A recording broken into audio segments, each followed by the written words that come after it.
Thank you very much, Dr. Hemant, for inviting for an oration, Hernia Vision 2025. And the topic is how not to do laparoscopic inguinal hernia repair. You can see the ancient photograph, and this is the way hernia repair should not be done. And next half an hour, most of us have been speaking about how to do hernia repair, but especially for my younger colleagues, I will dwell on some points in which I have learned in last 4 decades how not to do laparoscopic hernia repair. And I bring greetings from Sir Gangaram Hospital and Bhatia Global Hospital and Endosurgery Institute. I would say if one message I want to pass on to especially my younger colleagues is there are no mistakes, only lessons. And you can see in this also the previous surgery has been done, but there is a mesh placed, but there is a hernia. So one has to carry on unlearning, learning and relearning.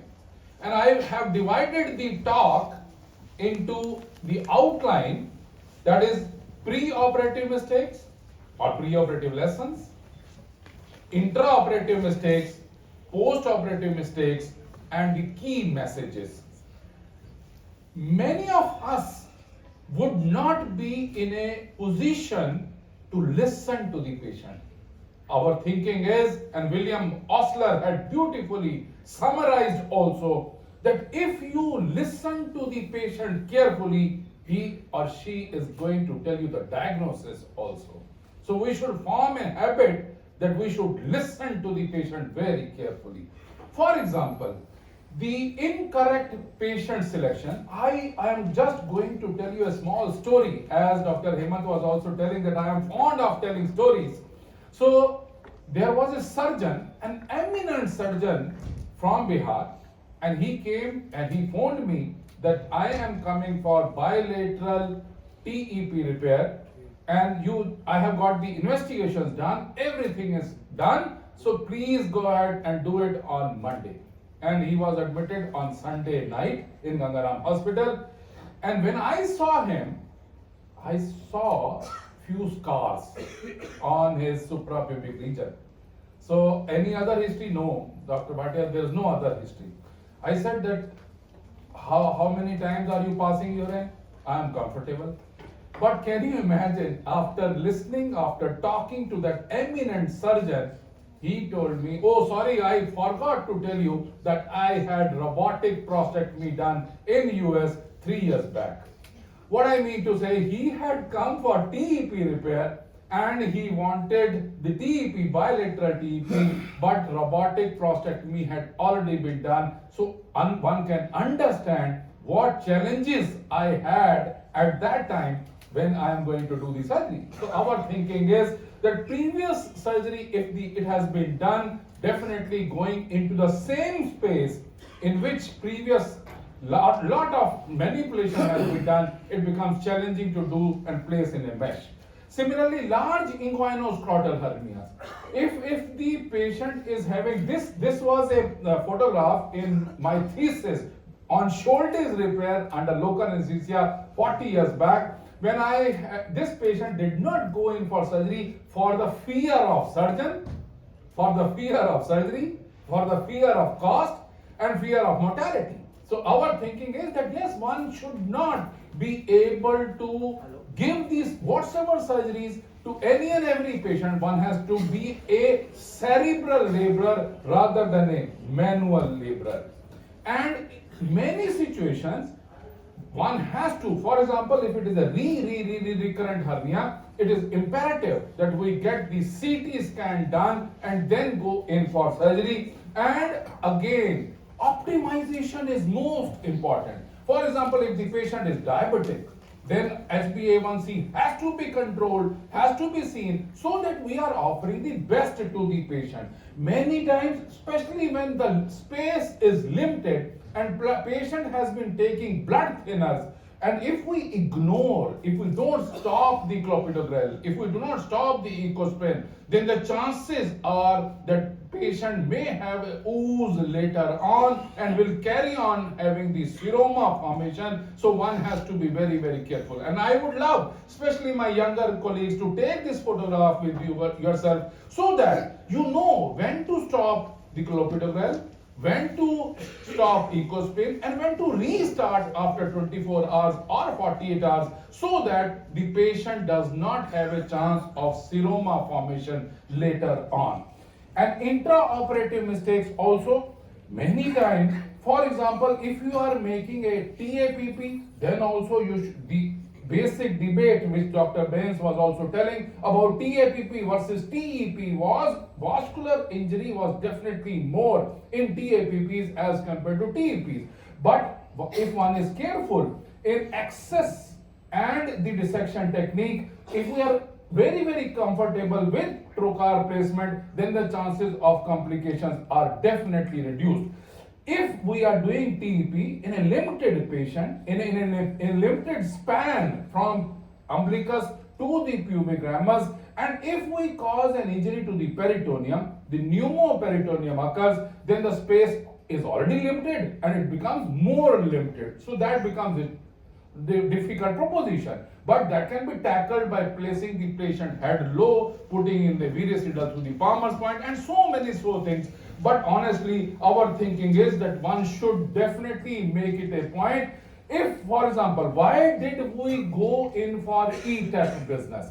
I have been doing TAPP and TP. I was very, very clear in my thoughts that I should not be known as TAPP surgeon. I should not be known as TEP surgeon. I should not be known as Lichtenstein surgeon. I should be known as hernia surgeon. So our thinking is, why did we choose to start the E-tap business for our laparoscopic hernia repair was that basically if the span was less, the distance between the pubic symphysis and the umbilicus, especially in a morbid obese patient, if the span was less than 15 centimeter, the space was not enough, and then we used to compromise onto the superior most border of the mesh which had to be placed. So that became a challenge, and that could lead on to recurrences. Again, Jorge Dias and Edward Felix had beautifully written in this article, and I would urge especially my younger colleagues to go into this Annals of Surgery article on critical view of myopectineal orifice. And one should know that when we are covering the myopectineal orifice, we make it a point that we follow all the 10 commandments. Means TEP or TAPP, it is totally extraperitoneal and not extra fascia transversalis. One. Second, when we are doing the dissection in the cave of Retzius, we have to go beyond for 2 centimeters. Why? Because if the bladder gets distended later on, it may cause infolding or rolling in of the mesh, and that will lead on to the medial most recurrences. And then one has to cross the midline. If, for example, one is doing the unilateral hernia repair, one has to cross the midline by 2 centimeters, so that again the most common medial most recurrence should not occur.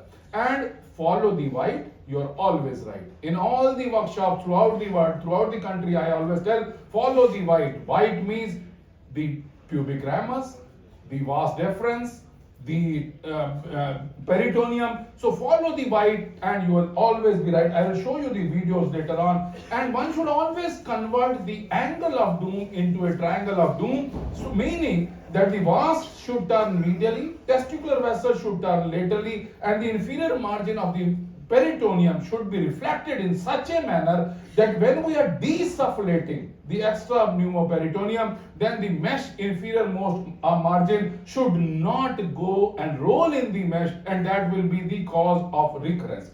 And lipoma has to be excised every time and any time if there is a lipoma, and again and again.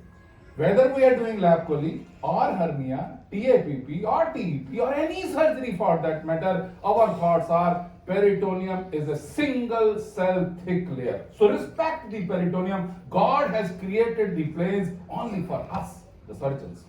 And the inferior margin of the mesh should be lying absolutely comfortable. It should not get rolled in, and that will be the recurrence, cause of recurrence. And the disadvantage of doing TEP in a limited space was that the superior margin of the mesh also was getting rolled in, and that was the cause of recurrence. I will show you small video clippings of recurrent hernias, and then we will learn so many lessons out of it. And again, one should be afraid of the causing any injuries. The limited space is there, and I have, because we started our hernia journey way back in 92, 93, and we have seen enough. I was trained by Barry McConnell, who is the pioneer of TEP, and Chris Royston, who is the pioneer of TAPP. But again and again, we have seen even the vascular injuries. Also, in this situation, also, can you imagine, can you appreciate that the inferior epigastric vessels, they give a pubic branch, and that can also be injured when we are rubbing onto the pubic ramus. So please never ever rub onto the Cooper's ligament, so that we do not cause any injury to the branch of the inferior epigastric vessels. Again, as Dr. Hemant was also mentioning, corona mortis. Corona means crown, mortis means death. Only in 5% of the cases one can appreciate the pulsation. Can you appreciate? This is the pulsation on the, and this is the obturator now. This is the vessel which has a double anastomosis, means from the external iliac artery also, internal iliac artery also, the obturator branches, the pubic branches, they are meeting at this point. So if we cause the injury, and believe me, I had caused the injury way back in 94, and I was thinking, why was I born? I should not have caused this bleeding, because at that time nobody had taught us what is corona mortis. Then what happened was, I carried on applying monopolar. At that time monopolar was there was no harmonic. Bipolar, yes, but ultimately I could stop the bleeding by firing the hernia tack. Dr. Hemant Nautiyal will remember, there was a hernia tack like this, and it would use to do in the same way and on both the sides, and then only we could stop the bleeding. And this is called as the corona mortis, means one has to be very, very careful about the anastomosis of external iliac and internal iliac, then only you will be able to control the bleeding. And again, if you cause an injury to the inferior epigastric vessels, again, make sure first, don't go into the fascia transversalis and cause the bleeding of the inferior epigastric vessels. If you have caused bleeding, then monopolar, bipolar, harmonic, they won't work until and unless you clip the vessel, and then only you will be able to control that. And I would urge my younger colleagues, especially, see the difficulty the gynecologist is placing in a mesh in this kind of environment, and you would see that how she or he is holding the needle and doing the suturing. Now you see that the suturing is being done with the Maryland dissector, but you should never ever hold the needle in such a manner. It should always dangle. And if you are doing the suturing, obviously your attention is on the suturing, and now external iliac vein is gone. So just by one prick, and now you are not able. And believe me, in Delhi also, in one of the major centers, I know that surgeon was showing the hernia repair to the delegates, and he showed that this is the hernial sac and this was a external iliac vein. And then it was injured. So our thinking is that please do not have that ego which Dr. Magan was mentioning, and one can cause the injuries to the vessels also. Again, the neural injuries. One should know the anatomy very well. Dr. Hemant did a justice to the anatomy, and in this I have converted the photo upside down, means if the nerves are present on the psoas muscle, they are the genitofemoral nerve dividing into genital branch which is going into the genitalia, and the femoral branch which is going out and working into the femoral area. And if you go lateral by 4 centimeter, 3 to 4 centimeter, that is the lateral femoral cutaneous nerve of thigh. Everything is femoral. So lateral femoral cutaneous nerve of thigh, and the femoral nerve is quite medially placed. One cannot go into the depth to cause an injury. But when we are tackling the mesh, then one has to be very, very careful that we are not causing any injury to the ilioinguinal or iliohypogastric, because if we are putting the pressure from outside and we are putting the pressure from inside, then the chances are that you will strangulate the nerve, and that will be responsible for causing an injury.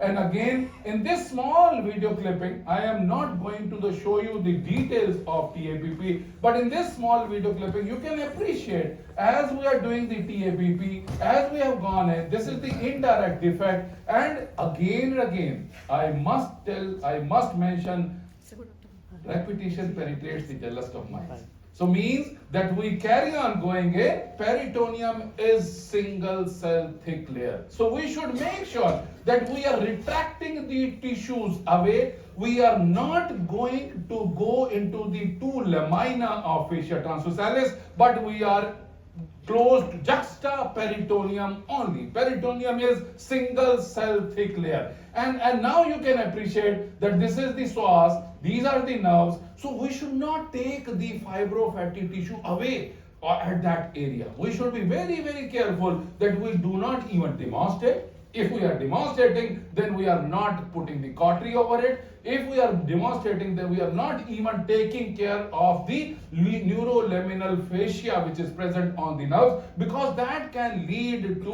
neuropraxia later on. So one should be very, very careful when we are working in this area and not causing any neural injury.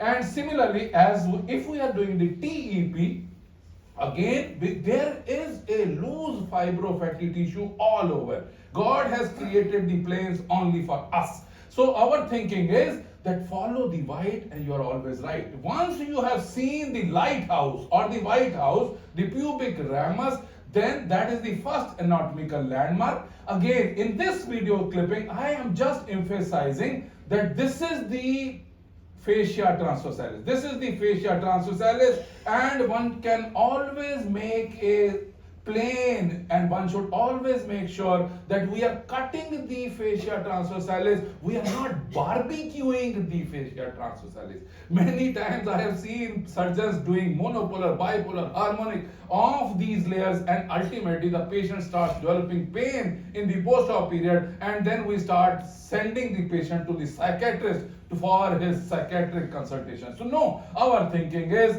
that make sure that we are making the space pre-peritoneal, not pre-fascia transversalis. Follow the white and you are always right. For example, now you see again a white structure. And what is that white structure? Anyone? Pseudo-sac. So you can appreciate this is the direct defect, and we are just taking care of this is the pseudo-sac. So one has to take the pseudo-sac towards the scrotal side. Now you can appreciate we are just remaining close to the pseudo-sac, to the fascia transversalis, and not close to the peritoneal connections. And again, leave as less of energy source as possible so that patient does not have the pain in the post-operative period. Again, one can appreciate that we are now going on to the posterior rectus sheath. There are situations in ETAP also whether one has to divide the posterior rectus sheath or not. If we are not able to place in a mesh in a small frame hernia patient, then definitely one can divide on the lateral aspect of the posterior rectus sheath and place in a mesh of 15 by 12 centimeters at least. If you are not placing the 15 by 12 centimeter mesh, then the chances of recurrence are higher. Again and again, this is the peritoneum. Follow the white and you are always right. Remain close to the peritoneum, close to the, but never ever touch, never ever dissect Never ever skeletonize the vas and vessels. It is better to peritalize the vas and vessels. If one should always think that it is my vas rather than anyone's vas. So our thinking is that we should be very, very careful. Again, these kind of patients who are having a large direct defect, I will show you a small video clipping that we place the direct defect also into the space, suture it or tack it so that the seroma formation is definitely reduced to minimum, and then we place in a mesh, making sure that when we are placing in a mesh, then inferior margin of the mesh is resting absolutely comfortably. It is not getting folded up or folding in. Again, mesh related errors can be there.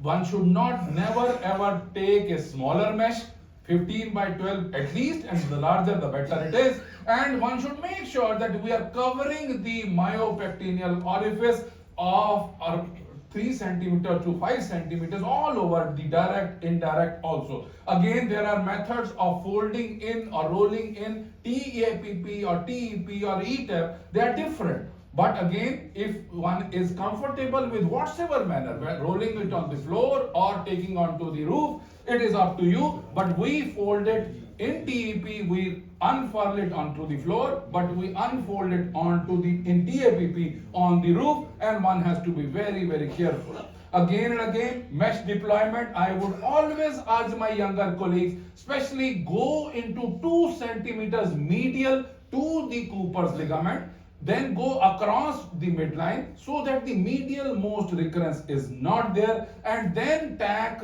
at 2 places so that the mesh inferior most margin of the mesh is resting absolutely comfortable, and then only we will call it as no recurrence hernia or duct recurrence hernia repair. And again, this should be the situation if we are doing the bilateral repair. Now I am just going to show you few slides on the mesh which has been placed. Can you imagine? This is the inferior margin of the mesh and this is the recurrence. Are you able to appreciate that? So again and again, when we are placing in a mesh, please make sure the dissection is complete, and then only you are placing in a mesh. And there will be some challenges. For example, if the patient has had TAPP done or TEP done, and if there is a recurrence, then what are you going to offer? Open surgery? Yes, open surgery. If you are comfortable, do it, and by open method. If the patient has been done by open method and then TEP method and then the recurrence, then we offer them TAPP rather than. So again and again, please make sure that we have not even touched the duct area. Our endeavor should be that the patient should have a duct recurrence. But again, whether it is TAPP or TEP or Dr. Baines was also mentioning, the ultimate recurrence is still there. It is mostly surgeon driven. I would say that the surgeon is the most important prognostic factor, and the patient factors are also there, but again and again, not going into the details of it, 40% of the recurrences present in first 5 years, and recurrence after Lichtenstein /TEP or TAPP, no statistical difference. Again, the chances of using the mesh, we use the heavyweight mesh, but initially all of us had erred on the lightweight meshes and the patient had more recurrences. Again, optimization has to be done. No smoking, please.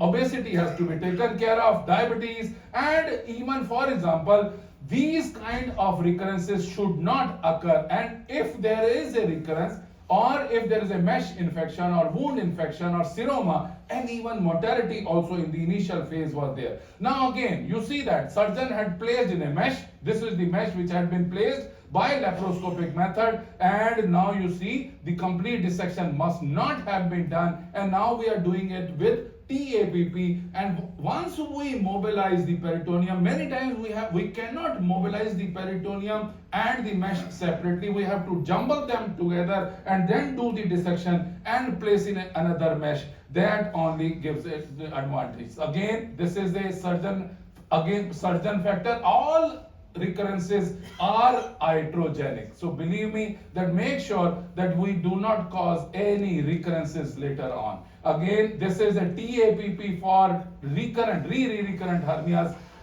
Believe me, these are challenging situations. the mesh can be adherent to the vascular structures, so one should be very, very careful that we do not cause any injury to them. And then only with lot of patience, lesson number 1 is patience, lesson number 10 is patience. So with patience only we will be able to tackle these kind of situations.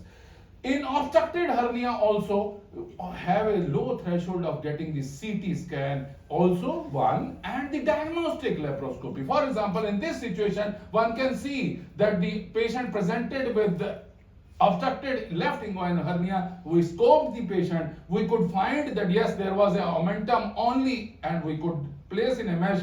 If the intestine was not there, no question of any inviability or viability. But again, a small, I would say, look onto the other side also, which we had been taught in our postgraduate days also, that one can see the other side and one can appreciate that there is a hernia on the contralateral side also. So we ended up placing 2 meshes on both sides so that the patient did not have any challenges later on. Again and again, recurrence after TEP, then we do the TAPP.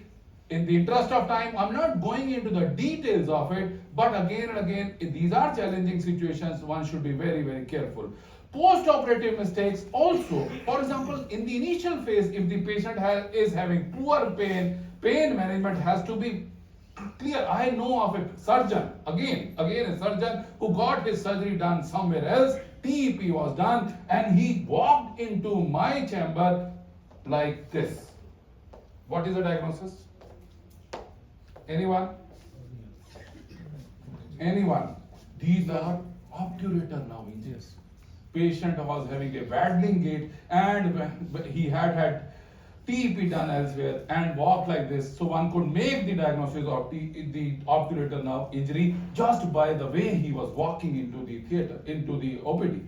And again, underestimating seroma or hematoma, when to operate, when not to operate. Our thinking is, please tell these patients who are having giant or large hernias that it will form in a seroma, but it will take 6 weeks.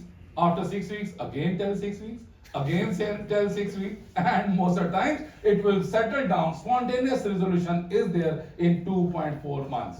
And again, and our policy has been to manage these seromas is that direct sac, invert and fix it to the Cooper's ligament, and indirect sac also one should reduce the content as much as possible and fix it to the anterior wall. And aspiration, no. You can convert the seroma into an abscess, and this is a patient, chartered accountant, he had TEP done elsewhere, and then he came with this kind of bag, colostomy, ileostomy bag over it, and so much of pus was coming out, and we got the CT scan. These are the staples, the tacks which had been placed, and ultimately we went in for diagnostic laparoscopy, and we could see the infection, we could see the pus inside. And if it is a bilateral, then also one should always make it a point to remove both the meshes, all the tap, then only the sinus formation will be over. Otherwise, and please do not give them anti-tubercle